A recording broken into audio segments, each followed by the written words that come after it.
얼마 전에 주일 설교의 적용 질문이 당신의 무엇의 증인이냐고 이렇게 물으셨잖아요.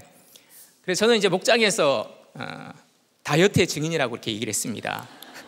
저를 보면 늘 제가 교회에서 듣는 말이 왜 그렇게 살이 빠졌냐, 어디 아프냐, 당뇨냐, 뭐 이제 아프리카 난민 같다, 뭐 이렇게 없어 보인다, 뭐 그런 말들을 듣다 보니까 그래서 이제 목장에서 이렇게 나눔을 하고 제 아내에게 제가 이제 다이어트를 하려면 밥은 이렇게 저렇게 먹어야 된다. 그리고 이제 이런 걸 저런 걸 먹지 않는 게 그게 저속노화의 비결이다. 막 이렇게 신나게 이야기를 했는데요. 그 말을 들은 아내가 저에게 이렇게 얘기를 하는 겁니다. 거울에 비친 당신의 얼굴을 봐라. 지금 당신의 얼굴은 저속노화가 아니라 가속노화를 달리고 있다. 네. 그래서 제 딸은 저속노화인 줄 알았는데 가속노화를 급격하게 달리고 있더라고요. 제 얼굴이 이제 예수의 증인이 돼야 되는데 가속노화의 증인이 되고 있어서 참 거시기 합니다. 네. 그래서 오늘 시간에는 영적 자녀를 낳기 위해서는 어떻게 해야 할지 지금 함께 또 사사기 말씀 나누도록 하겠습니다. 영적 자녀를 낳으려면 첫째 영적인 무지에서 벗어나야 합니다. 자, 오늘 본문은 우리가 잘 아는 이 사사 뒤에 이 삼손이 태어나기 전의 이야기입니다. 자, 이 당시 이스라엘은 여호와의 목전에서 이 악을 행함으로써 이게 40년 동안 블레셋의 지배를 받고 있었습니다. 뭐 삼손의 아버지 이름이 이제 마노아였는데요. 이 마노아 부부는 불임이었어요.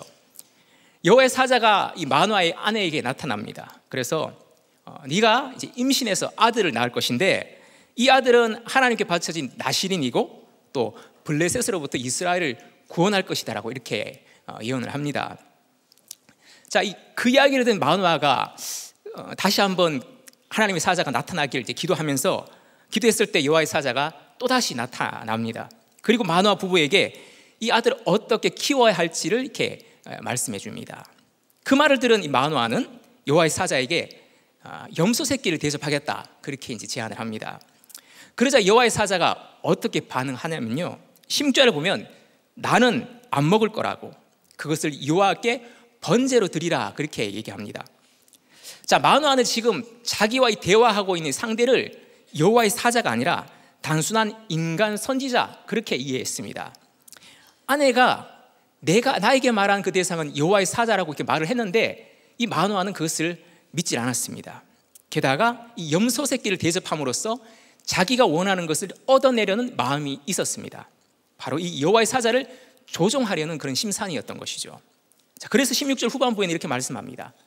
그가 여호와의 사자인 줄 마노아는 알지 못함이었더라. 그러니 마노아는 또 이렇게 질문까지 합니다. 당신의 이름이 무엇입니까? 당신의 말씀이 이루어질 때 우리가 당신을 존귀히 여기리이다. 자, 마노아가 이 여호와의 사자에게 이름을 묻는다는 것은요, 이건 지금 마노아가 이교도의 사고방식에 물들어 있다는 증거였습니다. 블레셋은요 이 우상들에게 이름을 부여했거든요. 다곤, 아스다론, 발세부 여러 우상들이 있었습니다. 그래서 이 마노아는 이런 블레셋의 종교에 영향을 받다 보니까 여기에 이제 물들어 버린 것이죠. 마노아는 지금 영적으로 둔감한 상태였습니다. 영적인 지각이 어두워져 있어요. 심지어 계산적이기까지 했습니다. 그런데 이 마노아의 이 영적인 무지가 지금 딱 이스라엘의 상태였습니다. 이스라엘은 40년 동안 블레셋의 지배를 받고 있었죠. 이렇게 오랫동안 있었다는 것은 그만큼 이스라엘의 타락이 극도로 진행되고 있었다는 것을 뜻합니다. 영적인 암흑시대, 영적인 감각을 상실한 시대였습니다. 죄로 인해서 영적으로 둔감해져 있었던 것이죠. 그러니 그 속에 있었던 마노아도 당연히 영적인 무지 속에 빠져 있었던 겁니다. 여러분이 오늘 이 마노아처럼 우리도 이 세상의 가치관과 다스림을 받다 보면 오랜 시간 죄 가운데 있으면 어떻게 되겠습니까? 당연히 영적인 둔감함과 무지 가운데 살아갑니다. 하나님의 말씀이 들리지 않습니다. 하나님의 말씀이 보이스가 아니라 사운드로만 들리죠. 설교를 들어도 이건 나에게 주는 말씀이 아니라 이 말씀은 저 남편, 저 아내, 자녀, 저 지체가 들어야 할 말씀이라고 그렇게 생각합니다. 그리고 늘 이해 타산을 따지고 이 마노아처럼 거래하는 신앙이 되는 것이죠. 자, 당신 이름이 뭐냐는 이 마노아의 질문에 여호와의 사자가 18절에서 이렇게 대답을 합니다. 어찌하여 내 이름을 묻느냐? 내 이름은 기묘자라 하니라. 이 기묘자는요, 기이한 놀라운이라는 뜻이었어요. 한마디로 나는 네가 이해할 수 없는 기이한 놀라운 존재라는 것입니다. 여러분, 하나님은 종종 우리가 이해할 수 없는 기이한 놀라운 모습으로 찾아오십니다. 그런데 내가 영적으로 무지하고 둔감하면 그걸 잘 알아차리지 못합니다. 나에게 일어난 일, 나에게 일어난 이 놀라운 사건을 그저 인간적인 눈으로만 바라보는 것이죠. 일이 뭐 좀 잘 되면 내 힘과 뭐 내 능력, 내 노력이라고 그렇게 생각을 합니다. 또 일이 꼬이고 힘들면 이건 운이 없어서 그렇다, 혹은 저 사람 때문에 일어난 일이라고 누군가를 탓하고 원망하죠. 자, 그러니 이 기묘자이신 하나님이 친히 찾아오신 사건인데도 분별을 못하는 것이죠. 분별을 못하니까 이 만화처럼 맨날 집에서 목장에서 이상한 소리만 하는 겁니다. 늘 이해타산을 따지는 것이죠. 심지어 하나님과 상대방을 자기 중심성으로 조종하려는 그런 모습으로 살아가는 것입니다. 한 몇 달 전이었는데요, 제가 퇴근을 해서 집에 돌아왔는데, 퇴근을 했는데 평소 때면 이 인사를 하던 아내가 안 보이는 겁니다. 아내가 어디 갔나 찾아보니까 식탁에 앉아 있더라고요. 가서 인사를 했습니다. 네. 근데 갑자기 아내가 인상을 쓰고 이렇게 말하는 겁니다. 당신 아침에 밥 버렸어? 이러는 겁니다. 순간 제가 기억이 딱 떠오르지 않아가지고 안 버렸는데 이렇게 제가 대답을 하니까 아내가 갑자기 그럼 누가 싱크대에서 밥 버렸어? 이러는 겁니다. 순간 이제 그 옆을 아들이 지나가면서 인상을 쓰면서 저 안 버렸는데요? 그러고 지나가는 거예요. 그러니까 아마 제가 오기 전에 아내와 이 아들이 한판 한 것 같더라고요. 그래서 제가 이제 분위기를 좀 풀기 위해서 웃으면서 이제 기억도 나고 그래서 그럼 내가 아침에 좀 먹다 남은 밥을 버렸나 보네 웃으면서 얘기했는데, 갑자기 아내는 왜 밥 버려? 이러는 겁니다. 또 화를 내는 거예요. 그래서 저도 이제 계속 그런 식으로 나오니까 저도 신경질이 나가지고, 아니 퇴근한 사람에게 인사를 안 하고 밥을 버렸다고 따지는 건 뭐냐, 당신이 무슨 검사냐, 막 이러면서 이제 왜 취조하냐, 막 이런 게 저도 이제 바로 화를 냈습니다. 그렇게 이제 1차전 한 판을 하고 이게 뭐 다음 날이 됐어요. 다음 날이 됐는데 하필이면 목장이 있는 날인 겁니다. 도저히 이런 마음으로 목장을 너무 하기 싫은 거예요. 그래서 아내와 목장에서 얼굴을 마주치는 것도 좀 불편하고 마음이 심란한 겁니다. 그래서 이제 목장 카톡방에다가 오늘 저녁에 제가 급한 일이 있어서 목장 인도가 좀 어려울 것 같습니다. 다음 주에 뵙겠습니다 라고 쓸까 하다가 예전한 방식대로 큐티책을 폈습니다. 자, 근데 그날 이 말씀이 잠언 31장 마지막 말씀이었는데요, 큐티인 제목이 뭔 줄 아십니까? 현숙한 여인이었습니다. 그래, 오늘 말씀도 현숙한 여인이다. 이 말씀은 저 여자가 오늘 봐야 되는데 그러면서 이제 한 절씩 이제 읽었어요. 그런데 말씀은 눈에 들어오지 않고 초등학교 1학년 때 제 짝이던 현숙이가 생각나는 겁니다. 그때 나를 좋아했던 그 현숙이는 어디서 어떻게 살고 있을까? 요즘 이 강단에서 현숙이 자주 나오죠. 그런데 말씀을 다시 읽는데 이런 생각이 또 드는 겁니다. 그래, 역시 그러면 그렇지. 이건 분명히 제 아내에게 말씀하는 거다. 오늘 이번 전쟁의 승자는 나다. 오늘 하나님도 내 편이다. 현숙하지 않은 아내가 이 말씀을 읽고 찔려야 된다라고 그렇게 생각을 했습니다. 자, 그런데 2번 읽고 3번 읽다 보니까 이건 아내에게 주시는 말씀이 아니라 이제 저희가 주시는 말씀으로 들리더라고요. 이게 사운드가 아니라 보이스로 다시 들리기 시작하는 겁니다. 그래서 본문에 나오는 이 여인이라는 단어가 참 많이 나왔는데, 그 여인이라는 단어마다 제가 이렇게 줄을 쫙쫙 긋고 그 단어를 이제 남자로 다시 고쳐서 봤습니다. 그렇게 이제 고쳐 쓰고 다시 말씀을 읽어보니까 이게 구절구절 저를 찌르는 말씀인 거예요. 이 본문 첫 구절에 누가 현숙한 여인을 찾아 얻겠느냐, 그의 값은 진주보다 더하다고 하시는데, 이 구절이 누가 현숙한 남자를 찾아 얻겠느냐 이렇게 막 들리는 겁니다. 이 현숙한 남자의 가치는 진주보다 더하다고 하시는데, 제가 진주는커녕 동네 아이들이 가져놓은 구슬보다도 못하구나 그런 생각이 들더라고요. 이 현숙이라는 의미가 행실이 어질고 덕이 있다라는 뜻이잖아요. 내가 행실이 어질지도 않고 덕이 없다 보니까 이 아내의 섬김을 그냥 당연하게 여겼던 것이죠. 그러게 이제 먹다 남은 밥을 싱크대에 갖다 버리는 만행을 저지른 겁니다. 그리고 그걸 기억도 못하고 이제 화를 낸 거죠. 그 다음 구절을 보면 살아있는 동안에 그의 남편에게 선을 행하고 악을 행하지 아니하느니라 라고 이렇게 하셨는데요, 이 남편을 다시 아내로 고쳐 읽었습니다. 아내에게 선을 행하기는커녕 내가 분노와 이 불평의 악을 쌓았구나 그런 생각이 들었습니다.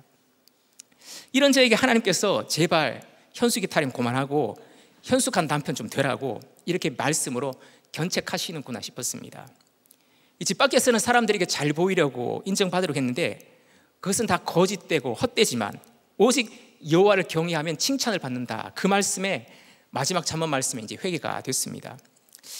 제가 늘 이해타산을 늘 따지면서 집에서는 아내의 희생을 또 공동체에서는 지체들의 섬김을 당연하게 여겨왔더라고요. 이런 저를 보면서 아내가 간혹 집에서 아이고 내 팔자야 이렇게 푸념을 하면 제가 팔자가 변해서 십자가 진 인생이 되라 뭐 이렇게 입만 나불거렸거든요. 입만 살아가지고.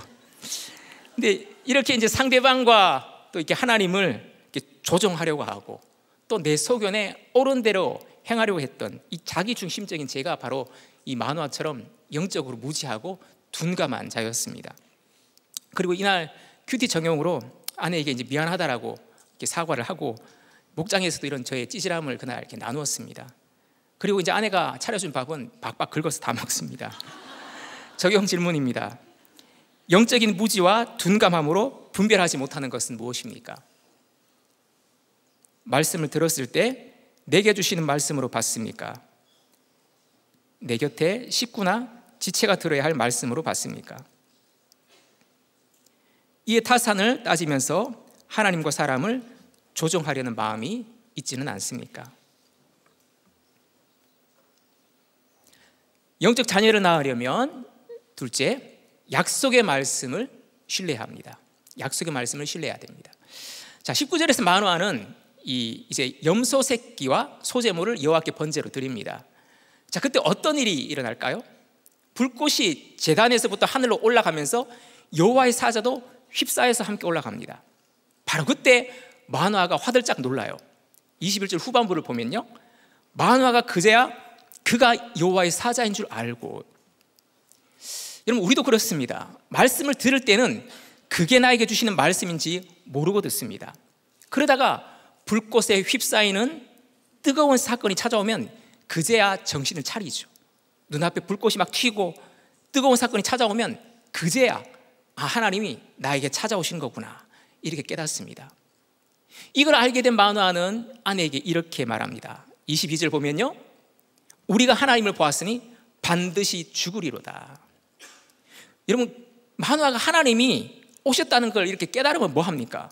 마노아는 또 이상한 소리를 하고 자빠집니다. 내가 하나님을 봤기 때문에 이제 나는 죽을 거라고 이 죽음의 두려움에 빠져버려요. 하나님을 직접 보면 죽는다는 말을 어디서 듣긴 들었겠죠. 근데 사실 이 마노아 부부가 본 대상은, 여호와의 사자는 기묘자이신 성자 하나님이었습니다. 이사야 9장에도 보면 기묘자라는 단어가 나오는데요, 이 성자 하나님, 바로 예수님을 지칭하는 것이거든요. 그러니까 마노아는 자기 생각과 자기 경험과 이 지식이 언제나 하나님 말씀보다 앞서는 사람이었던 거예요. 여호와의 사자가 뭐라고 그랬습니까? 너희 부부는 아들을 낳을 거다고. 나실인이니까 포도주 독주는 마시지 말고 아들 머리에 삭도도 대지 말라고 그렇게 말했죠. 그런데 이 마노아는 이 약속과 명령을 하나도 기억하지 않는 겁니다. 그러니 우리는 반드시 죽을 거라고 아주 확신 있게 얘기를 하는 겁니다. 여러분, 우리는 이렇게 이 약속의 말씀을 신뢰하기보다 내 지식, 내 경험을 더 신뢰합니다. 세상에서 들은 풍월이 이 하나님의 말씀보다 더 앞서는 것이죠. 그러니 매주마다 예배는 드리면서도 막상 이 불꽃에 휩싸이는 뜨거운 사건이 찾아오면 이제 난 망했다, 난 죽었다, 주님 저 믿어봤는데 왜 이러세요? 막 이러면서 금방 낙심하고 또 절망해 버리는 거예요. 감정적으로 늘 요동합니다. 자, 그런데 여러분, 하나님은 이런 마노아를 혼자 두지 않으십니다. 그에게는 아내가 있었습니다. 영적으로 둔감하고 무지한 마노아, 단세포 아메바 신앙인 이 마노아에게 영적으로 민감하고 또 지혜로운 아내가 있었습니다. 이 두려워서 막 떨고 있는 마노아에게 아내가 뭐라고 말합니까? 23절입니다. 여호와께서 우리를 죽이려고 하셨다면 우리 손에서 번제와 소제를 받지 아니하셨을 것이요, 이 모든 일을 보이지 아니하셨을 것이며 이제 이런 말씀도 우리에게 이르지 아니하셨으리로다. 하나님이 자신들을 죽이려고 하셨다면 왜 이 번제와 소제를 받으시겠냐는 겁니다.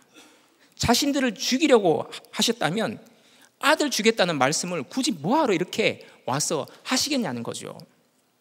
이거 조금만 생각해 보면 너무 당연한 거 아닙니까? 그래서 여러분, 우리는 띵크를 해야 됩니다. 그래서 우리들 교회 양육이 다 띵크 양육이잖아요. 만화는 이제 우린 죽을 거라고 막 호들갑을 떠는데 그 안에는 여보, 정신 좀 차리세요, 이렇게 믿음의 관점에서 해석을 해주는 거예요. 여러분, 근데 만약에 제가 이 구절을 읽으면서 이런 생각이 들었어요. 이 아내까지 믿음이 없었다면 어떻게 됐겠습니까? 남편에게 아이고 죽었네, 왜 하필이면 염소 새끼는 번제를 들여가지고 이를 이따위로 키우냐 인간아, 막 그랬을 거 아니겠습니까? 근데 만약 또 평소에 이 남편을 무시하고 교만했다면 또 어떻게 말했겠습니까? 야, 이 인간아, 여호와의 사자가 2번이나 말했는데도 그걸 못 알아듣고 있냐, 제발 불안에 떨지 말고 가서 약이나 좀 먹어라, 그렇게 또 찔러댔겠죠. 뭐 이거 어디서 많이 듣고 하던 말 아니겠습니까? 마노아와 이 아내는 똑같은 말씀을 들었습니다. 똑같은 상황을 겪었죠. 그런데 반응은 이렇게 상반됐습니다. 자, 그러면 여러분, 이 차이가 뭘까요? 마노아 아내가 불임이잖아요. 그 당시에 이 아이를 낳지 못하는 것은 저주처럼 보였습니다. 마노아가 영적인 무지 속에 있었다면 이 마노아의 아내는 이 불임 때문에, 이 불임의 고난 때문에 저절로 심령이 가난해졌겠죠. 그러다 보니까 주님을 사모하고 경외하는 그런 또 마음과 지혜가 있었을 것입니다. 부부로 있었지만 이 고난을 대하는 체감 온도가 너무나 달랐던 것이죠. 마노아는 환경만 바라보면서 죽을 거라고 낭망했는데 그 아내는 약속의 말씀을 바라보면서 소망을 붙들었습니다. 마노아가 자기 생각으로 모든 것을 해석했다면 아내는 믿음으로 모든 것을 해석했습니다. 바로 이것이 둘의 차이였습니다. 여러분, 우리도 공동체 안에서 매주마다 같은 말씀을 듣습니다. 그리고 매일 똑같은 말씀으로 큐티를 합니다. 하지만 전혀 다른 삶을 살아가는 분들이 계시죠. 같은 목장에 있어도 한 분은 늘 불안해하고 원망하고 지옥을 삽니다. 하지만 또 다른 한 분은 감사하고 천국을 누리죠. 심지어 같은 집에 있어도 한 사람은 늘 불평하지만 또 다른 한 사람을 기뻐합니다. 왜냐? 내 이 현재 상황을 말씀으로 해석하느냐 그렇지 않느냐, 그 차이입니다. 오늘 내가 듣는 이 말씀을 사운드로 듣느냐 보이스로 듣느냐의 차이죠. 지금 이 상황을 구속사로 받아들이느냐 세속사로 받아들이느냐의 차이입니다. 하늘이 열려있냐 닫혀있느냐의 차이죠. 그렇게 하나님에 대한 인격적인 지식이 자라가면요 흔들리지 않은 믿음과 평안이 자라갑니다. 하지만 하나님을 모르거나 잘못 알게 되면 늘 불안하고 두려워할 수밖에 없는 것이죠. 오늘 본문을 보면 이 마누아는 정말 결혼을 잘한 것 같아요. 한마디로 마덕사입니다. 마누라 덕에 사는 남자. 우리 공동체 또 가정에도 이렇게 마누라처럼 중심 잡는 한 사람이 있으면 구원의 여망이 있는 것이죠. 영적인 무지로 말씀을 들어도 잘 깨닫지 못하는 나에게 주님은 공동체와 믿음의 지체를 딱 붙여주십니다. 죄와 중독에 빠져서 나는 이제 죽을 것 같다고 이 마누아처럼 두려워 떠는 나에게 그게 죽을 일이 아니야 라고 말해주는 공동체가 있죠. 목장이 있습니다. 너의 그 지금의 사건은 기묘자 예수님이 찾아오시는 구원의 사건이라고 말씀 붙들라고 해석해 주시는 지체들이 있는 것이죠. 제가 얼마 전에 목장 탐방을 갔는데요, 한 집사님이 고질적인 이 음주 문제로 면허 정지가 되셨습니다. 그런데 그런 상황까지 가셨는데 술을 너무 끊기 어려워하시는 거예요. 제가 목장에 갔던 그날도 이 집사님은 술 문제 때문에 많이 힘들어하셨습니다. 그래서 이분이 이런 나눔을 하셨어요. 저는 항상 제 생각에 갇혀 있어요. 지킬 박사와 하이드처럼 아침에는 목장 카톡방에 큐티 나눔도 올리지만 퇴근할 때면 바로 술을 마시고 또 중독으로 갑니다. 술, 담배, 음란, 이 도파민 중독인 것 같은데 제가 정신병원에 입원을 해야 되나 그런 생각이 듭니다. 이 집사님 그렇게 나눔을 하시자 아내 집사님과 목자님, 모든 목장 식구분들이 다 자신의 죄패를 나누면서 이분을 격려하시는 겁니다. 술 마시고 싶은 마음이 들 때면 나에게 전화를 하시라. 나도 예전에 그랬다. 나와 함께 양육을 같이 받자. 모두 다 이 마누아의 아내처럼 들은 말씀을 기억하시면서 자신의 나눔을 이야기를 하셨습니다. 그 중에서 특히 우리들 교회 오신 지 딱 이제 1년 되신 한 집사님이 계셨습니다. 근데 그분이 이런 나눔을 하셨습니다. 집사님, 지금 저는 성령님이 함께 하시는 목장에 갇혀 있어요. 이 목장 공동체가 저에게 작은 교회예요. 저에게 형제처럼 느껴집니다. 이제는 기도밖에 없는 것 같아서 기도하고 있어요. 아직도 내 들보를 생각하지 못하고 남의 티만 보기도 합니다. 저도 살면서 엄청난 죄를 지었고 하나님을 멀리 떠났어요. 집사님을 보면 지금 제가 지금까지 걸어온 길을 걷는 것 같아서 안타까워요. 저는 집사님보다 더한 일을 했습니다. 그 죄와 싸우셔야 합니다. 가정을 지키려고 하면 강해져야 합니다. 이렇게 나눔을 하셨습니다. 우리들 교회 오신 지 1년 되신 분이요. 그러면서 힘들어하시는 이 집사님에게 자기와 함께 띵크 양육교사에 함께 참여하자고 권면을 하시는 겁니다. 그런데 여러분, 이 말을 누가 했냐면요, 제 다음에 이어서 설교하실 김영미 초원님의 전 남편분이 하신 겁니다. 사실 제가 초원님 다음에 이 설교를 해야 이 말이 여러분 감동이 되실 텐데, 여기 제가 이게 전 남편분에 대해서 더 이야기하면 김이 빠지기 때문에 여기까지 하고요, 이따가 초원님이 더 자세하게 간증을 하실 겁니다. 적용 질문입니다. 나는 세상 지식과 경험이 말씀보다 더 앞서지는 않습니까? 내 곁에서 약속의 말씀을 나누고 깨닫게 해주는 지체는 누구입니까? 다음, 영적 자녀를 낳으려면 셋째, 여호와의 영이 먼저 움직이십니다. 24절 보면 그 여인이 아들을 낳음에 그 이름을 삼손이라고 짓습니다. 이 삼손은 작은 태양이라는 뜻인데요, 이 죄악으로 찌들은 어두운 이스라엘을 밝혀줄 태양이라는 뜻입니다. 그리고 이 아이가 자라매 여호와께서 복을 주십니다. 그리고 여호와의 영이 그를 감동하사 움직이게 하십니다.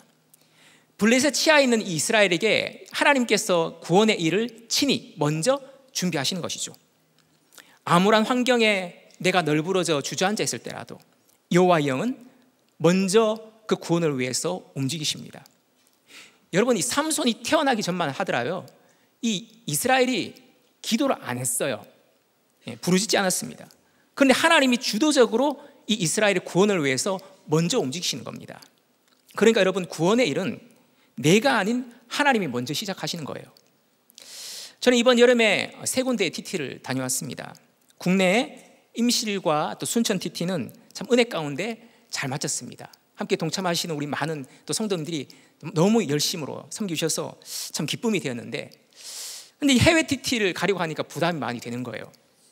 필리핀 민도로 섬에서 의료 사역과 또 큐티 세미나를 함께 해야 되는데, 신청하신 분들이 자꾸만 이런저런 사정으로 이렇게 취소를 하는 겁니다. 그러다 보니까 이 TT를 출발하기 불과 한 몇 주 전까지만 해도 야, 이거 할 수 있을까? 이런 의구심이 생기더라고요. 그러면서 제가 이제 수요 예배 때 저 한 구석에서 막 기도 시간에 이런 기도를 했어요. 아니, 하나님, 의료 선교를 TT 시작하게 하셔놓고는 사람도 보내주지 않으시면 도대체 뭘 하라는 겁니까? 막 그러면서 막 기도를 했었거든요. 그러다 보니까 TT가 더 이상 TT가 아니라 유유로 보이기 시작하는 겁니다. 유유 아시죠? 카톡 할 때 쓰는 유유. 이거 막 환시가 되는 거예요, TT가. 불과 출발 3주를 앞두고 사역할 인원이 부족해서 이렇게 마음이 막 낙심이 되었습니다. 그런데 그날 큐티 말씀이 가나안 정복 전쟁을 위해서 하나님께서 이스라엘 자손에게 이제 이 가나안 족속을 치라고 이제 명령을 하시는 건데요, 이에 이 유다가 형제 시므온에게 함께 올라가서 가나안 족속과 싸우자고 요청을 합니다. 그리고 이제 같이 올라가서 싸웁니다. 근데 이 말씀을 묵상하면서 내가 이 해외 DT를 가자고 누군가에게 요청을 해야 되나 말아야 되나 막 이제 그게 막 궁금해지는 겁니다. 그리고 이제 망설이게 됐어요. 근데 그때 아내가 저에게 그러는 거예요. 당신이 가나안 전쟁에 함께 가자고 요청할 시몬은 누구야? 막 이러는 거예요. 그 말을 들으니까 이제 적용을 미룰 수가 없는 겁니다. 순간 만호 아내인 줄 알았어요. 예.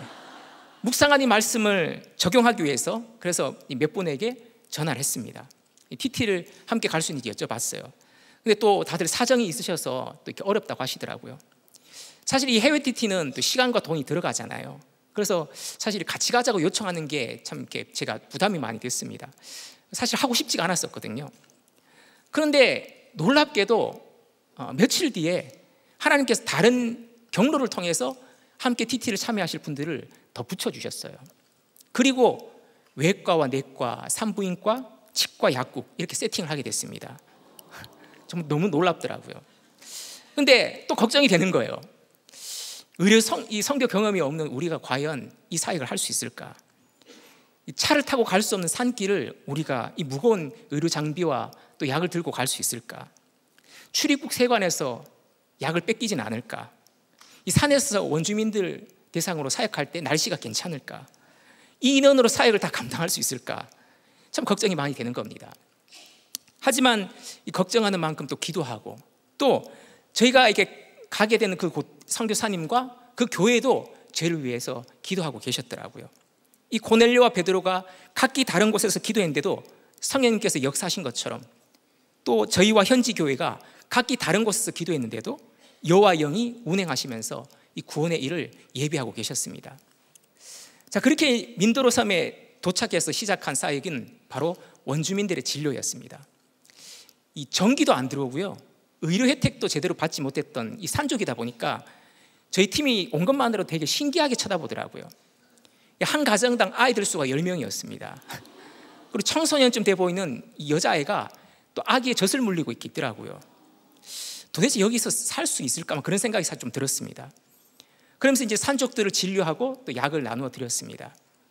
그리고 산을 내려와서는 또 그 저희 가게 된 그 교회에서 또 현지 성도님들과 목사님들 대상으로 큐티 세미나를 했습니다. 그리고 또 마친 후에는 그곳에 이제 지역 주민들을 대상으로 다시 의료 사역을 했습니다. 근데 순식간에 200명이 넘는 분들이 이렇게 몰려드는 겁니다. 교회 안이 인산인해가 됐어요. 접수하자마자 이 치과는 대기 인원이 60번이 넘어갔습니다. 정말 더운 날씨에 이 공간에서 진료를 받기 위해서 7시간을 움직이지 않고 기다리시더라고요. 와, 대단하다, 그런 생각이 들었습니다. 한편으로는 이제 정말 하나님께서 우리를 여기 보내신 이유가 바로 여기 있구나, 그런 마음도 들었습니다. 선교사님은 저희가 도착하기 전에 태풍이 3개나 몰아쳐서 피해를 많이 입었다고 하시더라고요. 하나님의 위로가 정말 필요한 곳이었습니다. TT 저희 선교 사역이, 우리 사역이 끝났을 때는 민도로 보건소에서 우리들 교회가 섬겨준 것에 감사하다고 이 지역사회 신문기사에 내용이 실리기도 했습니다. 저희가 요청한 것도 아니었는데요, 그분들이 기꺼이 그렇게 함으로써 그것이 또 하나의 선교가 되게 하셨습니다. 그래서 이 시간 민도로 TT 영상을 준비했는데 잠시 영상을 보시겠습니다. 깊어요.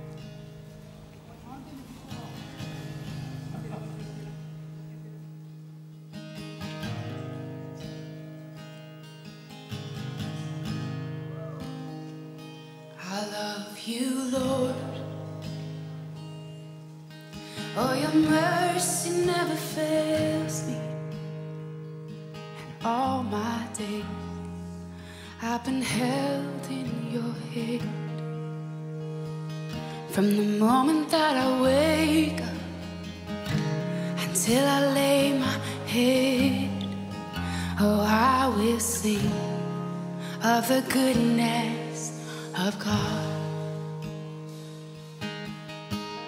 I'm so very glad you're conducting a medical mission in this sitio, because many people your help, most especially our member here in Payunco. So thank you so much and welcome. I'm so pray next year we'll conduct again. You conduct again the medical mission here in Payunco. So thank you so much and God bless you. I love your voice. You will lead me through the fire, and in darkest night you were close like no other. I try the dental cleaning. I am honored to be part of this medical mission, rather, as it helps me a lot, especially to my confidence when I'm smiling. I can see you really did a good job. Thank you. I learned this medical mission from our pastors. I came here to check up for my OB-GYN for unborn child, and also this experience was very accommodating, and it's also helped a lot of people here in our province. So thank you very much.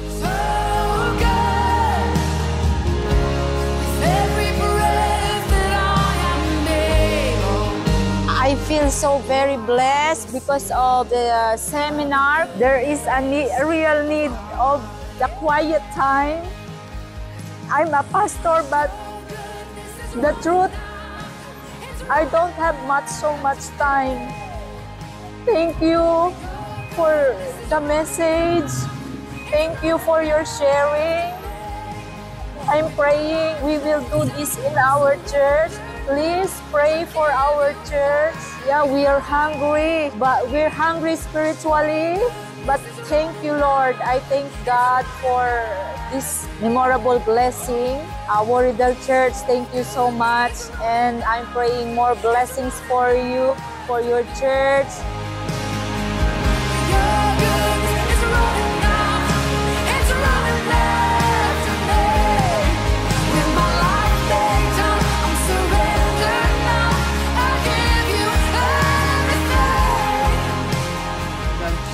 동안에 필리핀의 태풍 3개가 연달아 와서 인도로 전체가 잠겼습니다. 정말 필요한 시기에 우리들 교회 의료 선교팀이 의료 선교 사역을 해주셔서 우리 서민도로 지역에 있는 교회들과 또 목회자들 그리고 성도들이 정말 큰 도움을 받았습니다. 다시 한번 진심으로 감사드리고요. 무엇보다 우리 큐티 세미나를 통해서 다시 한번 우리 서민도로 지역의 목회자들과 성도들이 하나님을 체험하게 되는 은혜로운 시간을 가졌습니다. 이어서 9월에 제가 우리 서민도로 지역의 교회들과 또 성도들을 대상으로 함께 큐티 세미나를 진행할 예정입니다. 위에서 함께 기도해 주시기를 부탁드리고 계속해서 우리들 교회 TP팀과 함께 선교 사역하게 되기를 간절히 소망하면서 기도하고 있겠습니다. 다시 한번 와주셔서 진심으로 감사드립니다. 마라밍 살라마토. 내 평생 신실하신 주, 내 평생 좋으시나 나의 호흡 끊길 때까지 난 노래해 주의 선하심을.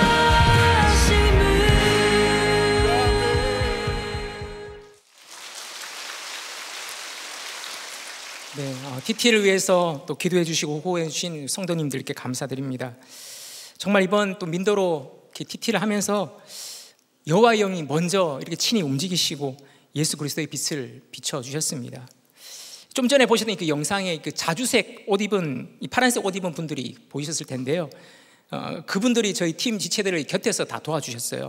민도로 보건소 직원들과 간호사분들이었습니다. 저희가 요청을 하지도 않았는데 현지에서 그렇게 파견을 하셔서 너무나 열심히 저희를 도와주셨어요.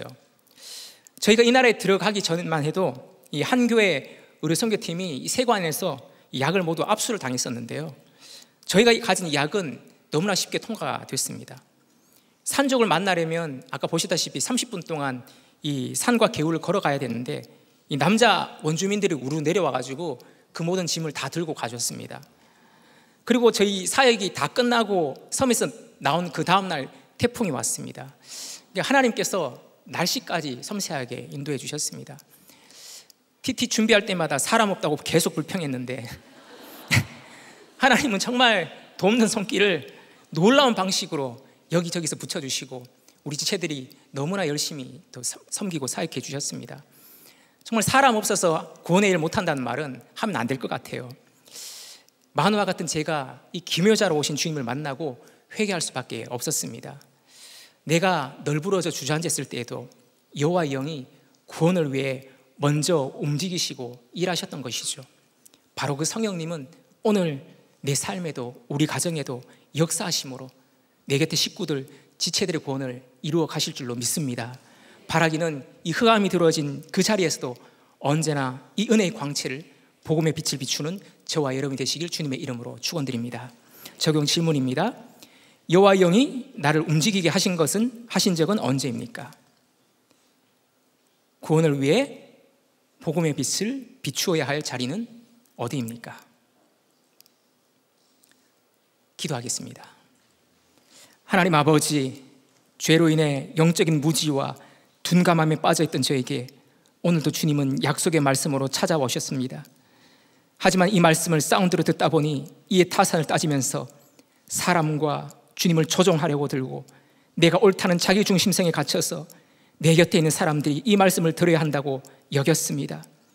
이런 저에게 주님은 불꽃 같은 사건으로 기묘자로 찾아오셨습니다.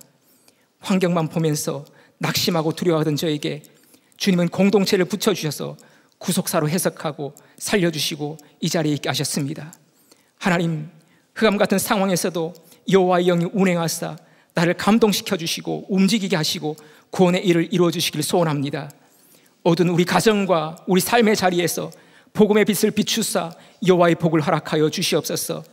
이어서 말씀 전하실 김영민 초님에게도 성령님 기름 부어 주옵시고 주님께서 행하실 이 구원의 일들을 나의 말씀으로 들리게 하옵시고 마음판에 새기게 하여 주시옵소서. 감사드리며 예수님 이름으로 기도드리옵나이다. 아멘. 단상 아래서 지금 긴장하면서 떨고 있었는데 앞선 정정한 목사님 설교 예하에 34년 전 이혼한 전 남편 얘기가 나오니까 하나님의 섭리에 너무 놀라서 더 떨립니다. 제가 2달 전에 첫 새벽 설교를 했었는데요.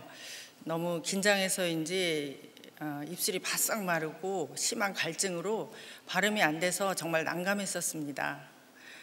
그런데 더욱 난감했던 것은 제가 그때 물을 준비하지 않아서 단상 아래까지 내려가서 물병을 가지고 와서 마시고 설교를 마치는 그런 해프닝이 있었습니다. 그래서 오늘 물을 준비해 왔는데요. 물이 준비가 되어 있습니다. 네, 오늘도 긴장이 되지만 긍휼한 마음으로 들어주시기를 부탁드립니다. 사사기에서는 그때 왕이 없었으므로 사람마다 자기 소견에 오른 대로 행하였더라 는 구절이 후렴구처럼 반복이 됩니다. 그들은 기회만 있으면 하나님을 배신하고 잊어버립니다.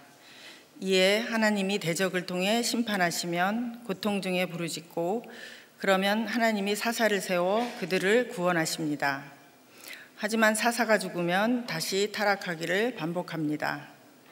이스라엘 자손이 여호와의 목전에서 악을 행하니 여호와께서 40년 동안 블레셋의 지배 아래 있을 때 여호와의 사자가 마노아 부부에게 나타나 블레셋에게서 이스라엘을 구할 나실인 아이를 임신하여 낳으리라고 예언합니다. 마노아 부부에게 임한 말씀이 자라 삼손이 나게 하려면 첫째, 하나님 한 분만이 주인이시고 상급임을 고백해야 합니다. 저는 진정 주인 되신 하나님을 알지 못해 바알과 아세라를 숭배하며 세상이 주는 성공과 행복, 기쁨과 쾌락을 쫓으며 살았습니다. 온갖 악행과 음행 속에 살면서도 그것이 죄라는 인식조차 없이 살았던 죄인 중에 괴수였습니다. 그런 저를 자기 백성으로 포기하지 않으시고 우리들 교회로 인도하시고 사사 같은 담임 목사님의 끊임없는 구속사 말씀으로 설득해 주셨습니다. 또 때마다 앞서가신 목자님과 평초원님들의 인도와 양육으로 하나님의 말씀이 내 안에 자라 오늘 이 자리에까지 서게 하신 은혜의 간증을 나누어 보겠습니다. 저는 이남 일녀 중 외동딸로 태어났는데 부모님의 역차별로 오빠와 남동생을 제치고 딸임에도 불구하고 늘 많은 관심과 지원을 받으며 자랐습니다. 부모님은 집에서 가장 큰 방을 제게 해주시고 엄마는 식사 때마다 제 밥을 먼저 퍼서 주셨는데 그 시절에는 흔치 않던 기이한 풍경을 별 생각 없이 누리며 살았습니다. 지금 와서 부모님을 객관화해 보면 아마도 3남매 중에서 부모님의 기대에 부응하며 공부도 잘하고 또 부모님이 싸우실 때마다 재판관이 되어 옳고 그름을 판단하며 중재도 잘하니 장래의 별미를 가져다 줄 자식으로 여기지 않았나 싶습니다. 그러나 제가 대학을 졸업하던 해 부모님의 사업 실패로 부도가 나니 가족 모두의 살 길이 막막하기만 했습니다. 매일 채권자들이 찾아오고 고송이 오가는 참담한 환경에서 잘생기고 집안도 좋고 나만 사랑해 줄 것 같은 전 남편을 만나게 되어 도망치듯 서둘러 결혼을 했습니다. 부도난 망한 집 딸이었지만 시어머니가 바랬던 대로 명문대 출신인 저를 시댁에서는 기쁘게 받아주셨습니다. 그렇게 잘 살 거라 생각한 저의 기대와는 달리 고위공직자이셨던 시댁의 엄한 시집살이는 북한의 아오지 탄광이 이보다 자유롭지 않을까 하는 생각이 들 정도로 힘이 들었습니다.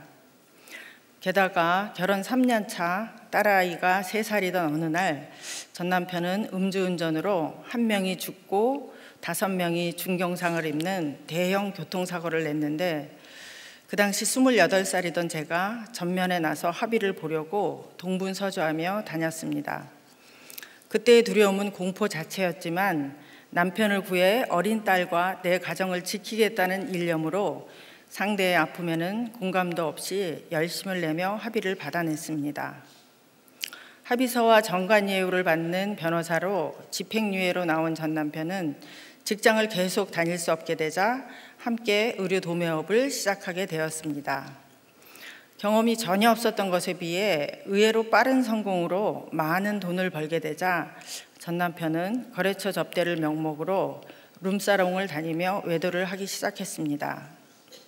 꼬리에 꼬리를 무는 계속되는 외도로 치열한 부부싸움으로 이어지며 가정폭력까지 행하게 되니 해석되지 않는 사건의 연속으로 저는 절망하게 되었습니다. 결국 결혼 6년 만에 외도와 폭행을 행하던 전 남편을 경찰 입회하에 간통 현장을 덮치고 구속시켜서 재판으로 독하게 이혼했습니다. 불행한 내 인생을 돌이키려면 이혼하는 것이 너무도 당연하다 여겼습니다. 믿는 집안으로 시집가서 자의반 타의반으로 나름 열심히 신앙생활을 했지만 옳고 그름과 기복을 벗어나지 못하는 믿음이었습니다. 이혼 때 합의 조건으로 살 집을 해주시겠다는 시부모님이 어느 날 갑자기 하나님께 기도하며 마음을 바꾸셨다고 하셨습니다. 하나님께 모든 것을 맡기고 아들 일에서 손을 떼겠다 하시며 한 푼도 못 주겠다고 하셨습니다.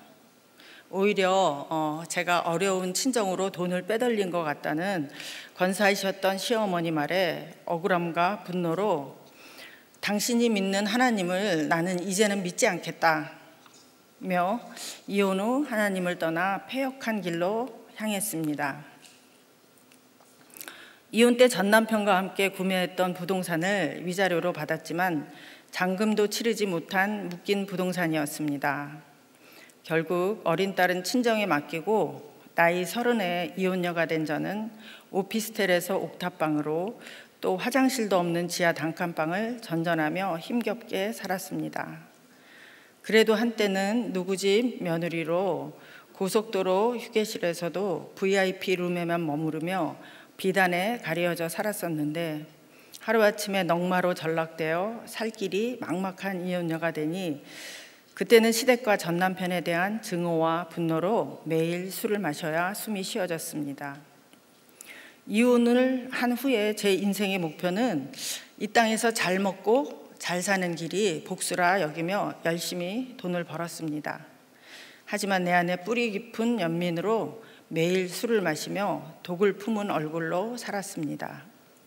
그러던 중 지인들의 도움으로 의료업을 다시 시작하게 되었고 많은 어려움이 있었지만 업계 최고의 매출을 연일 갱신했습니다.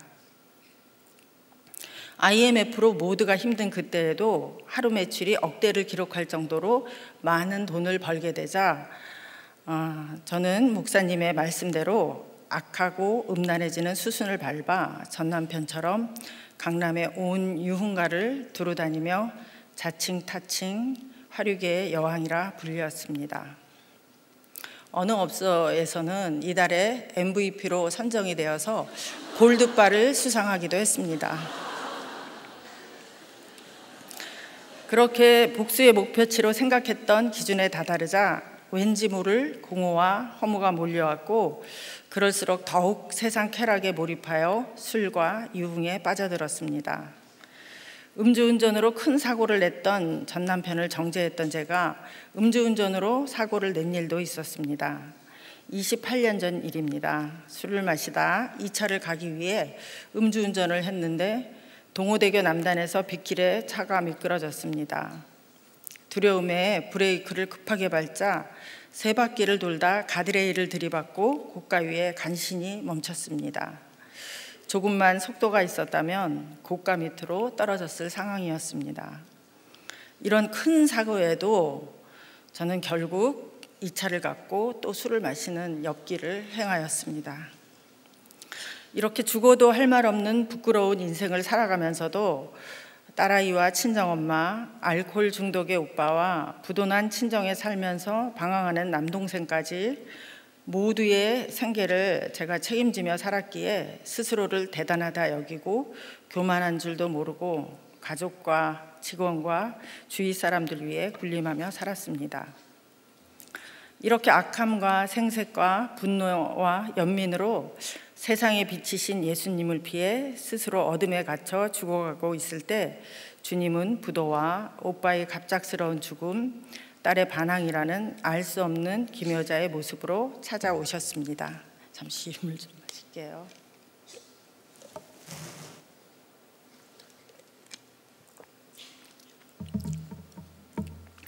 하나님의 말씀이 자라 삼손이 나게 하려면 둘째, 진정한 회개의 번제와 소제를 드려야 합니다. 2004년 알코올 중독으로 47세의 오빠가 하루 만에 죽고 연이은 같은 해봄 메인 거래처의 부도로 연쇄부도를 맞은 데 이어 연이은 2번의 세무조사로 결국 파산했습니다. 점점 나락으로 향해 가던 중 하나 남은 집을 담보로 대치동에 식당을 차렸습니다. 그러나 경험 부족과 무모한 경비 지출로 매달 적자가 나니 죽고만 싶었습니다. 더욱이 학사와 석사를 수석으로 마친 딸아이에 대한 기대치가 너무나 컸는데 어려운 목회자 아들과 교제한다니 세상 소망이 끊어져 가슴을 치며 울부짖다 운영하던 식당과 가까운 우리들 교회를 찾게 되었습니다. 그러나 이 땅에서의 회복을 표적으로 놓고 기복으로 산당 제사를 드리니 구속사를 깨닫지도 못하고 말씀도 들리지 않았습니다. 제가 모은 일 당시에 제일 싫어했던 단어들이 거룩, 검소, 경건 이런 말들이었습니다. 그럼에도 예배와 목장에 붙어만 가니 때를 따라 사사를 보내 양육해 주시고 성령의 도우심으로 성화를 이루어가게 하셨습니다.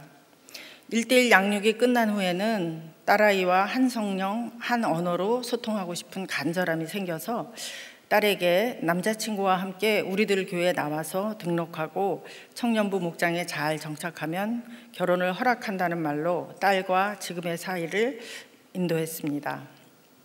또 양육교사를 받으면서는 악은 모양이라도 버려야 한다는 전도서 말씀이 하나님이 제게 천둥과 우레로 말씀하심과 같이 들렸습니다. 그 당시 나름 성령이 굉장히 충만해서요. 제가 술 친구들에게 매일 큐티 나눔을 보내고 있었습니다.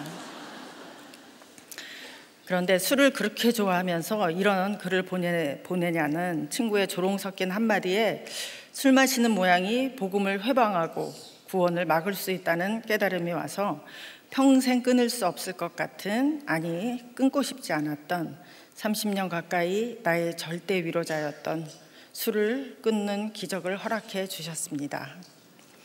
그것이 하나님께 드려진 번제와 소제가 되게 하셨습니다. 부목자 시절 초우님의 탐방으로 딸아이의 결혼 문제를 말씀드리자 초우님은 저에게 사사가 되어서 삼손을 낳는 길로 인도해 주셨습니다. 결혼 허락을 약속하고 딸이 우리들 교회 청년부에 1년을 잘 속해왔으면 신결혼이니 아이들이 육적인 죄를 짓지 않도록 서둘러 결혼을 진행하라고 하셨습니다. 또 집 문제나 결혼의 진행 문제에 대해서도 남자 쪽에서 지불해야 한다는 고정관념을 버리고 먼저 만나자고 말을 못할 수도 있는 상대의 어려운 상황을 이해하고 배려하는 것이 우리가 성경을 읽고 그리스도인으로 살아가는 것이라 말씀해 주시니 불꽃이 재단에서 하늘로 올라가는 하나님의 음성으로 들렸습니다. 진리가 골수를 쪼개듯 저의 세상 가치관이 쪼개지고 바알과 아세라가 무너지는 시간이 되었습니다. 그날로 딸아이에게 결혼을 진행하자고 말하고 먼저 예비 사부인께 연락해 만남을 청했습니다. 생각보다 더 어려운 형편이셨지만 돈 좋아하는 나를 하나님이 이렇게 양육하시는구나 하는 하나님의 뜻이 깨달아져 감사와 기쁨이 넘쳤습니다. 진행하는 모든 가정을 목장에 묻고 가니 때마다 지혜를 주셨습니다. 형편이 된다고 마음대로 하지 않고 솔직하게 사돈과 대화하며 진행할 수 있었습니다. 제가 돈을 쓴다고 생색내지 않게 하시고 또 상대가 기쁘고 편안하게 받게 해달라는 기도를 하며 결혼을 진행하니 이렇게 변화돼가는 내 모습에 스스로 놀라 눈물이 났고 앞뒷면의 차이처럼 작고 얇은 생각과 가치관으로 그간 지옥을 살았던 나를 건져주신 살아계신 하나님이 절절히 느껴져 눈물이 났습니다.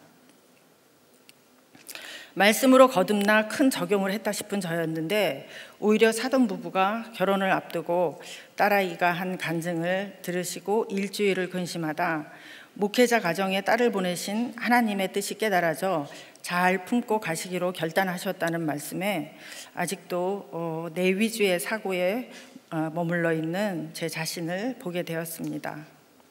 문제 부모 밑에서 자란 딸도 며느리로 받아들이기에 쉽지 않았음을 그제야 깨달으며 저의 내로남불의 자기 중심적 이기성을 또다시 회개하게 되었습니다. 하나님의 말씀이 자라 삼손이 나게 하려면 셋째, 하나님의 영, 성령이 임해야 합니다. 삼손이 자라며 그에게 복을 주시고 성령께서 그를 움직이십니다. 우리의 인생도 내가 아니라 하나님의 말씀과 성령의 역사하심에 달려 있습니다. 어느 주일 담임 목사님이 딸아이의 결혼 전 간증문을 읽어주셨습니다. 3번의 결혼으로 딸아이와 동갑인 여자와 아이를 낳고 사는 세결남 아빠에 대한 상처와 아픔만 있는 줄 알았는데 알코올 중독과 남자만 만나는 엄마로 방치되었다는 간증 내용에 너무 놀라고 그때는 인정이 되지 않았습니다. 그러나 또 예목을 받으며 그 당시에 불신 교제 중이었던 남자를 끊어내는 적용을 한 후에야 딸의 모든 원망이 인정이 되었습니다. 그렇게 성령의 도우심과 인도하심의 큰 감동으로 딸을 결혼시켰지만 그 후에도 딸과의 갈등은 10여 년간 계속되며 아마겟돈 같은 전쟁을 치러야 했습니다. 그러나 그때마다 내 죄를 보게 하시니 고난이 내 죄보다 작음을 알게 하시어 복구전을 잘 치르며 올 수 있었습니다. 불임 판정을 받았던 딸이 2 아이를 자연 임신으로 낳아서 육아에 전념하는 모습을 보니 나보다 옳도다가 저절로 나왔습니다. 눈에 넣어도 아프지 않을 것 같은 손주들이 엄마 아빠 손에 자라며 마음껏 어리광 부리는 모습을 보며 그 나이 때에 딸의 모습이 보여 뼈아픈 회개로 눈물이 났습니다. 이혼과 재혼을 반복하며 찾지 않는 아빠와 돈 번다고 술 마시고 자기 위안만 찾던 엄마로 방치되어 외할머니 손에서 외롭고 아프게 자란 딸이 보이니 그간의 딸과의 갈등으로 힘들었던 시간마저 회개가 되었습니다. 이렇게 새벽 설교를 했는데요. 이후에 딸과 또다시 심한 언쟁이 있었고 딸아이는 급기야 저에게 사람들 앞에서 간증한 모습과 다르다며 소리치며 우는데 제 자신을 돌아보며 마음이 무너졌고 딸아이에게 또 다시 원망의 말을 듣는 것이 절망이 되었습니다. 순간 하나님, 나 데려가세요. 더 이상 살고 싶지 않아요. 하는 패역한 생각마저 드니 진정 간증과는 다른 내 삶의 현주소가 또다시 보였습니다. 딸과의 갈등 때마다 꺼내어 묵상하는 에피소드가 있습니다. 딸이 고3이던 때 끔찍한 납치 사건이 있었습니다. 독서실에서 공부하다 늦은 밤 귀가하던 딸을 두 남자가 차로 납치하려는 순간 딸이 핸드폰으로 남자의 급소를 치고 빠져나와 저에게 전화를 걸었습니다. 납치당해 소리치는 외마디 소리에 세상 시간은 멈췄습니다. 이후에 경찰과 함께 CCTV를 보니 더 기가 막혔습니다. 딸을 차에 태우려 밀어넣는 남자와 안 타려고 발버둥 치는 딸아이가 차 안으로 상체가 들어갔다 나왔다를 반복하다가 딸이 핸드폰으로 급소를 치자 주저앉는 사이에 딸이 담벼락을 따라 도망치니 차로 딸을 치려 했던 장면이 고스란히 녹화되어 있었습니다. 그때 살아서 내 옆에 있는 딸아이로 얼마나 감사했는지 지금도 감사합니다.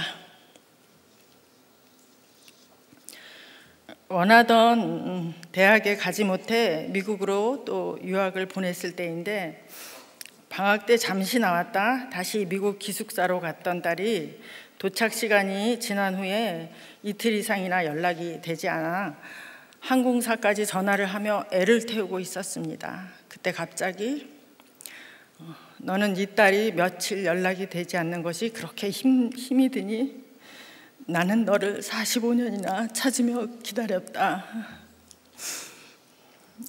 라는 하나님의 음성이 머리를 치며 들려오니 놀라서 주저앉아 통곡하였습니다.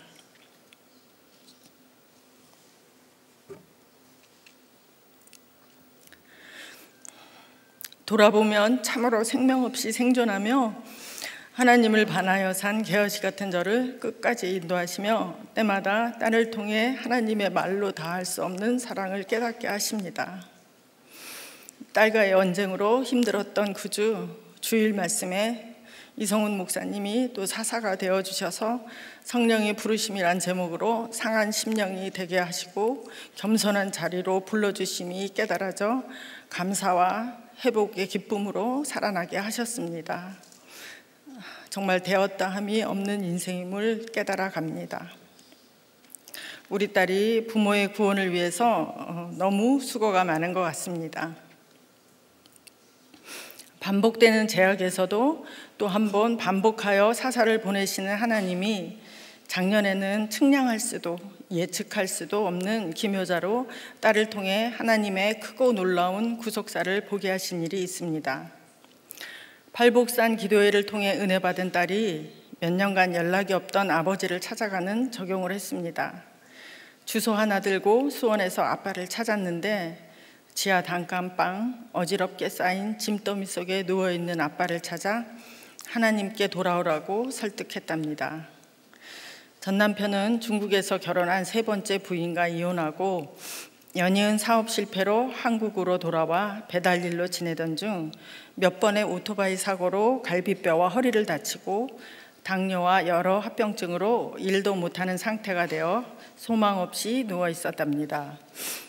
아파도 진통제 사 먹을 돈이 없다니 딸은 김밥 한 줄과 진통제를 사다 주며 전도축제에 올 것을 약속받고 집에 돌아오는 내내 운전하며 울었다니 가슴이 너무나 아팠습니다. 저에게도 기도 부탁을 해서 목장과 초원 톡방에 올려 함께 기도를 했습니다. 그러나 과연 우리들 교회를 나올까? 나와도 등록하고 목장에는 갈 것인가? 사실 딸과 약속했으니 일회성 방문이 될 것 같다는 저의 계산과 의심의 생각을 엎으시고 바로 전 남편은 전도축제에 나왔고 등록하고 목장을 배정받아 지금까지 판교 채플에 잘 속해가고 있습니다.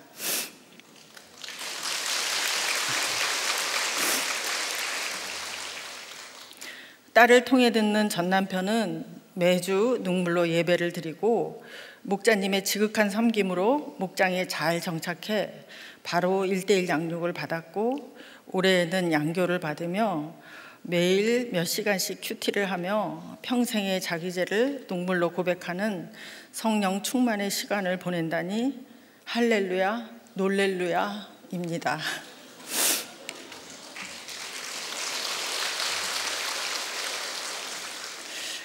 전 남편은 군 장성이셨던 아버지 밑에서 어린 시절부터 대접받으며 살아왔고, 이혼할 당시에도 예편 후에 조폐공사 사장으로 계셨던 아버지 건세 아래 살았습니다.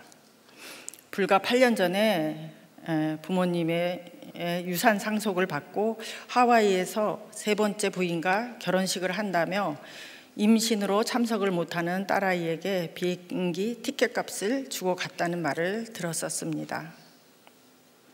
그러나 이제 그 모든 것을 잃고라도 천부여 의지 없어 두 손 들고 하나님께 나온 전 남편을 세상 사람들은 실패한 인생이라 여겨도 우리는 날마다 외치시는 목사님의 구속사 말씀을 통해 복된 은혜의 인생임을 아니 얼마나 감사한지 모르겠습니다. 어머니의 기도는 절대로 땅에 떨어지지 않는다고 하셨는데, 아비와 같은 믿음의 전 시어머니 권사님의 기도가 땅에 떨어지지 않은 것을 보게 되었습니다. 34년 전 이혼 후에 처음으로 전 남편에게 카톡을 보냈는데요.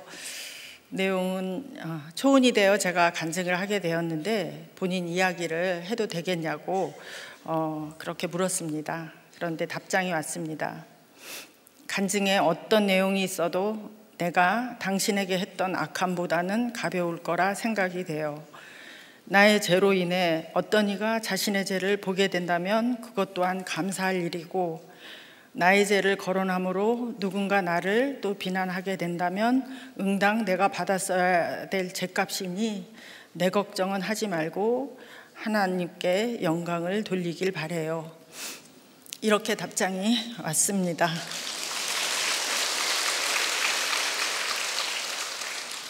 어느새 우리들 교회 말씀과 양육으로 전 남편의 구속사 답장을 받게 되었습니다.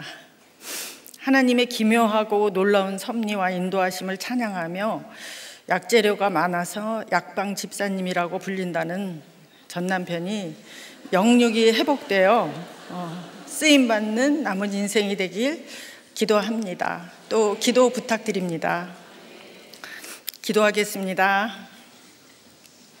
하나님을 믿는다면서도 내 생각과 소견에 다르다고 하나님을 떠나 패역한 길로 향하며 악하고 망령되게 살았던 죄인입니다.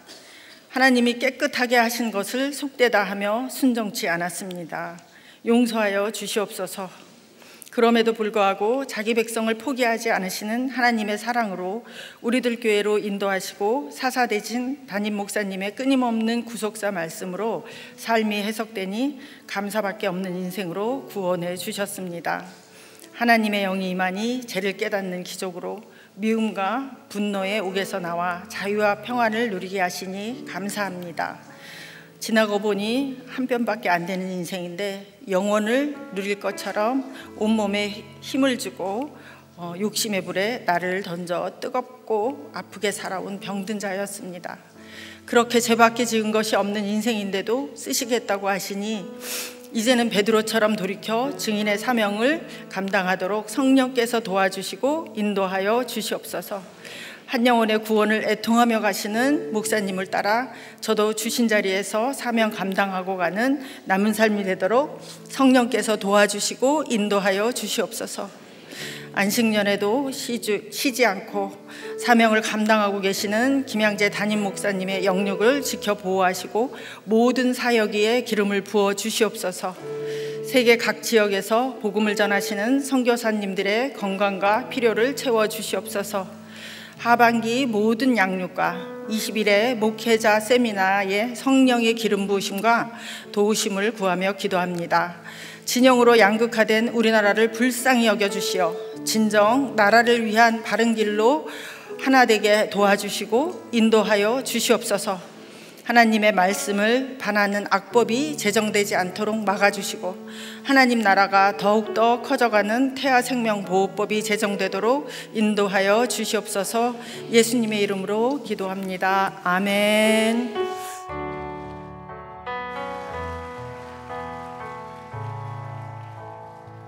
사랑해요 신실하신 나의 주님 나의 삶 주님 안에 있네. 눈을 뜨는 아침부터 나 잠들기까지 벗어나신 주를 노래하리. 신실하신 나의 주님, 신실하신 나의 주님, 나의 삶을 인도하셨네.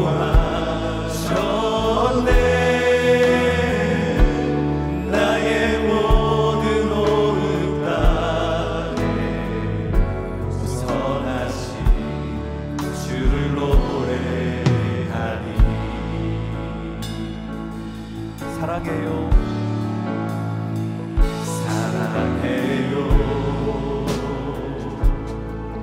나를 인도하신 주님, 고난 중에도 나와 함께 하셨네. 내 아버지 되시며 내 친구 되신 주, 나의 삶 주님 안에 있네. 신실하신 나의 주, 나의 삶을 인도하셨네.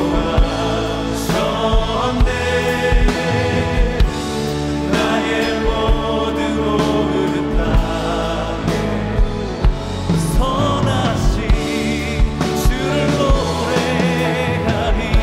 신실하신 나의 주님, 신실하신 나의 주, 나의 삶을 인도하셨네.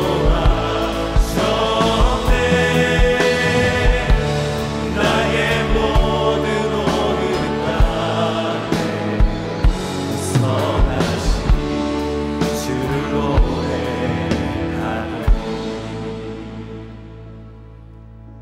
여러분, 이 시간 나는 오랜 시간 끊어지지 않는 고질적인 죄로 인해서 영적으로 둔감하고 무지한 상태에 앉아있지는 않습니까?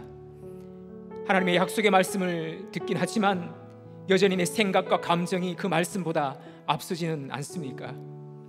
기묘자이신 주님께서 나의 삶에 찾아오신 사건임에도 내가 그것을 분별하지 못한 채 여전히 자기 연민과 두려움에 빠져있지는 않습니까? 언제나 나의 이해 타산을 따지면서 사람과 하나님을 조종하는 마음으로 지내지는 않습니까? 우리 시간 이런 나의 죄를 주님 앞에 고하십시다. 주님, 영적인 무지에서 벗어나고 싶습니다. 영적인 시력이 회복되길 원합니다. 주님, 나에게 허락하신 약속의 말씀을 믿고 전적으로 의지하며 살기를 결단하며 기도합시다. 하나님, 나의 영적인 눈을 밝혀주옵시고 그 말씀을 들었을 때 깨워서 분별하게 하시고 나도 영적 자녀 닿는 인생이 되게 하여 주시옵소서. 우리 주여 한번 부르고 함께 기도하겠습니다. 주여, 하나님 말씀을 그 말씀을 나의 하나님 앞에 말씀으로 드리겠습니다. 하나님 아버지, 여전히 하나님 앞에 이루어지시다.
어두운 흑암의 환경에서도 내가 권고하여 널브러져 주저앉아 있는 그 자리에서도 여호와의 영은, 성령은 우리 가정의 구원을 위해 일하시는 분이십니다. 여호와의 영이 우리 가정에 임하여 우리의 식구들을 구원해 주시고 살려주시길 기도합시다. 성령님, 내 마음을 감동케 하사 구원을 위해 움직이게 하옵시고, 우리의 부모와 형제, 배우자, 자녀들의 마음을 감동케 하사 하나님 인격적으로 만나게 하여 주십시오. 복음의 빛과 예수 그리스도의 광채를 우리 식구들의 영혼에 비춰 주시옵소서. 하나님, 나와 우리 가정에 약속의 말씀이 심겨지게 하여 주옵시고, 그 약속의 말씀을 붙들고 우리 식구들을 섬길 수 있도록 도와주십시오. 하나님, 우리 자녀들이 나시린과 같은 거룩한 세대로 자라가게 하옵시고, 영적인 계보, 예수 그리스도의 계보가 우리 가정에 이어지도록 역사하여 주시옵소서. 우리 함께 주여 함께 부르며 기도하겠습니다. 주여!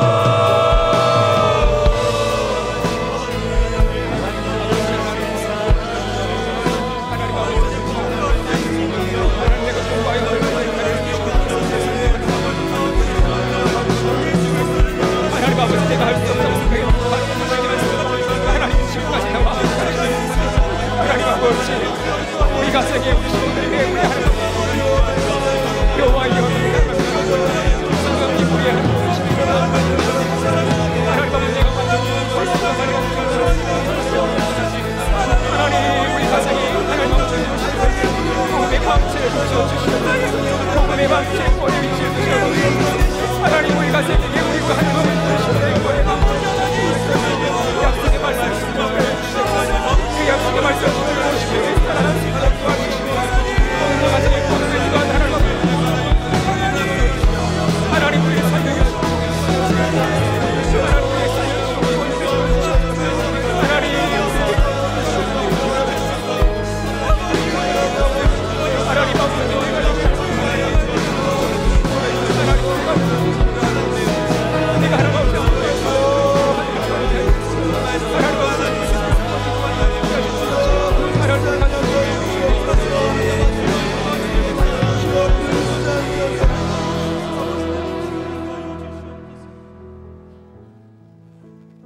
잘못된 신앙과 자기가 가지고 있는 지식으로 환경만 바라보면서 주저앉아 있고 두려워하는 그 만화에게 그 아내가 있었습니다.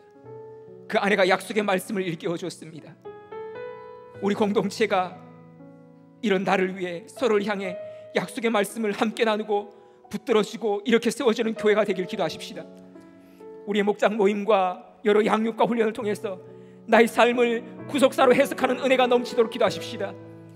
현재 진행 중인 3차 해외 TT에 참여준 우리 지체들이 그리스도의 증인이 되게 하시고, 10월에 있을 목회자 세미나 가운데 많은 목회자들이 참여해서 잘 준비되어서 성령님께서 여호와께 영이 친히 역사해 주시길 기도합시다. 미국에서 사역 중이신 담임 목사님의 영육을 주님께서 강건케 해주시고, 이 구속사의 말씀이 강에서 바다로 흘러갈 수 있도록 우리 큐티인이 세계 구석구석으로 전해질 수 있도록 우리 주 한번 부르고 함께 기도하겠습니다. 주여!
새로운 정부가 들어섰지만 이 나라의 갈등은 아직도 여전히 진행 중입니다.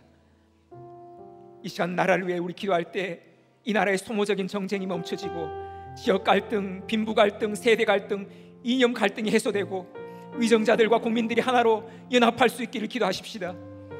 구원의 길을 가로막고 창조 질서를 거스르는 생활 동반자법, 차별금지법, 낙태법을 비롯한 악법들이 통과되지 않게 막아주옵시고 한 영혼을 구원하고 살리는 그 법이 제정될 수 있도록 기도합시다. 망국적인 사교육과 저출산의 문제와 자살률의 증가와 사회적인 양극화에 대한 합당한 대책이 마련되고 하나님 이 땅에 오염되고 더러운 문화가 복음으로 치유되게 해주시길 기도하십시다. 이 땅의 한국교회가 공감과 연대로 복음의 빛을 밝히는 사명 감당할 수 있도록 우리 주여 한 번 부르고 함께 기도하겠습니다. 주여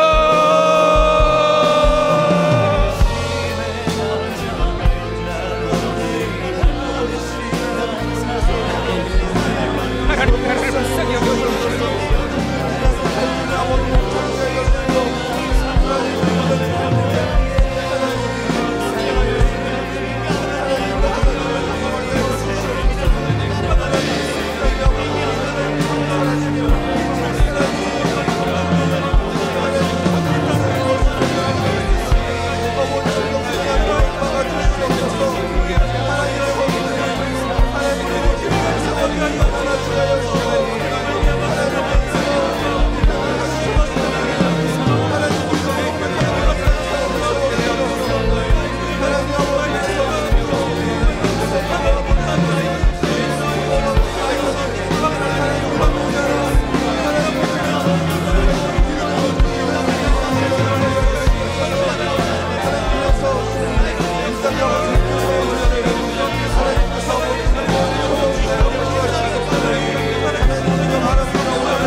우리여서 영육 간의 질병으로 고난 가운데 있는 지체들을 위해서 기도하겠습니다. 불꽃에 휩싸여 뜨거운 고난 중에 있는 우리 지체들, 이 시간 화면에 나온 우리 지체들의 기도 제목을 보면서 기도하겠습니다. 김태순 집사님, 최수혜 집사님의 여동생, 윤성영 집사님 딸, 양현재 집사님, 오미화 집사님의 여동생, 김은성 집사님, 손흥숙 집사님의 딸, 김복희 집사님의 손녀, 장하임 집사님의 친정 어머니, 황진숙 집사님의 조카, 김은호 집사님의 손주, 김미란 집사님의 어머니, 이미영 청년의 아버지, 나혜원 청년의 동생, 윤현희 집사님의 사돈, 정진영 집사님의 부모님, 조영상 집사님, 형남희 집사님, 이소희 집사님의 둘째 아들, 유광복 집사님의 아들, 김범수 집사님, 이외에 정말 곤고함 가운데 있는 우리 지체들, 이 힘든 시간을 통해서 기묘자로 오신 그 예수님을 만날 수 있도록 우리 주 한 번 부르고 함께 기도하겠습니다. 주여 하나님 아버지, 고난 가운데 있는 하나님 아버지, 우리 지체들의 하나님께서 안수하여 주시옵소서. 하나님 고쳐주시옵소서. 치유하여 주시옵소서. 우리 하나님 아버지 지체들을 살려주시고 하나님 아버지 우리 지체들을 주님께서 고난 가운데 주님께서 하나님 불과한 나라를 아버지 그 사건의 주권자로 시키를 만나게 하여 주시옵소서. 주님 만나게 하여 주시옵소서. 아버지를 만나게 하여 주시옵소서. 내가 영적인 모든 무지함이 떠나게 하여 주시옵소서. 하나님 아버지 이 불가분한 사건을 하나님 아버지 주님께서 우리 삶을 찾아오서 하나님 구원의 복음의 빛을 밝히시는 것을 경험할 수 있도록 주님 도와주시옵소서. 하나님 아버지 구원의 빛을 하나님 아버지 하나님 허락하여 주시옵소서. 주님 살려주시옵소서. 치료하여 주시옵소서. 주님 자유하여 주시옵소서. 하나님 아버지 하나님 아버지 하나님 아버지 주시옵소서. 하나님 아버지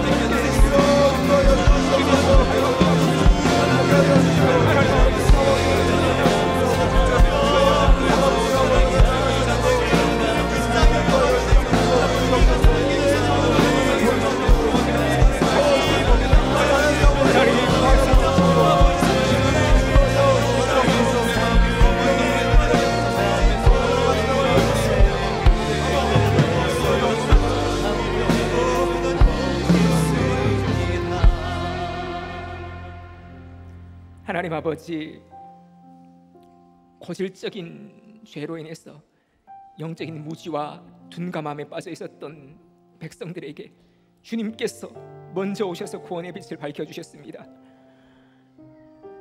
어두운 흑암의 환경에 주저앉아서 안 된다고, 망했다고, 죽을 것 같다고 불평하고 원망하던 저에게 기묘자이신 주님께서 친히 먼저 오셨습니다. 그리고 저에게 구원을 베풀어 주셔서 이 자리에 있게 하셨습니다. 하나님, 이 시간 성령의 감동을 베풀어 주시고 저의 영적인 눈을 밝혀 주옵시고 저의 영적인 무지에서 벗어나게 해 주옵시고 이제 나도 영적인 자녀를 낳고 그리스도의 계보를 이어갈 수 있도록 주님 도와주시옵소서. 주님, 만화처럼 하나님에 대한 잘못된 지식으로 두려워하고 자기 연민에 빠져있는 지체들에게 이 하나님의 약속의 말씀이 보이스로 들리게 하옵시고 우리가 함께 공감하고 연대하며 붙들어주고 일으켜주는 우리 공동체가 교회가 되게 하여 주시옵소서. 하나님, 10월에 있을 목회자 세미나에 예비하신 분들을 보내주옵시고 은혜 베풀어 주시옵소서. 미주에서 사역 중이신 담임 목사님 영육을 강건케 해주옵시고 이 구속사의 말씀이 강에서 바다로 흘러가고 한 영혼 한 교회에 살아날 수 있도록 성령님 인도하여 주시옵소서. 하나님, 이 나라에 여러 갈등이 있습니다. 이 모든 갈등이 봉합되게 하시고 사회적인 양극화가 해소되고 위정자와 국민들이 하나로 연합하게 하여 주시옵소서. 구원의 길을 가로막고 창조 질서를 거스르는 생활동반자법, 차별금지법, 낙태법 같은 낙법이 통과되지 않도록 막아주시옵소서. 생명 살리는 법이 제정되게 하여 주시옵소서. 주님, 한국교회가 이를 위해서 이에 다 산버리고 거룩한 방파제가 되어서 복음의 빛을 밝히게 하여 주시옵소서. 하나님, 오늘도 영육간의 질병으로 고난 중에 있는 지체들을 주님 불쌍히 여겨 주시옵소서. 큰 박해와 울음 가운데 일어날 일 전혀 없는 지체들을 하나님 방문하여 줍시고 안수하여 주시옵소서. 불꽃이 튀는 뜨거운 사건 가운데 있을지라도 기묘자로 오신 예수님을 인격적으로 만나게 하여 주옵시고 주님 주신 약속의 말씀 붙들고 갈 때 하늘 열리는 역사가 일어나게 하여 주시옵소서. 잘 치료받게 하시고 나음을 얻게 하여 주시고 그래서 영적 자녀 낳고 우리 모두가 사명의 행전을 썰어나갈 수 있도록 주님 인도하여 주시옵소서. 이제는 우리 주 예수 그리스도의 은혜와 하나님의 사랑과 성령님의 교통하심이 내 죄를 회개함으로 영적인 무지에서 벗어나고 약속의 말씀을 전적으로 신뢰하며 성령의 감동하심으로 영적 자녀 낳기를 소원하는 모든 주의 자녀들 위해 이제로부터 영원히 함께 하시기를 간절히 축원하옵나이다. 아멘.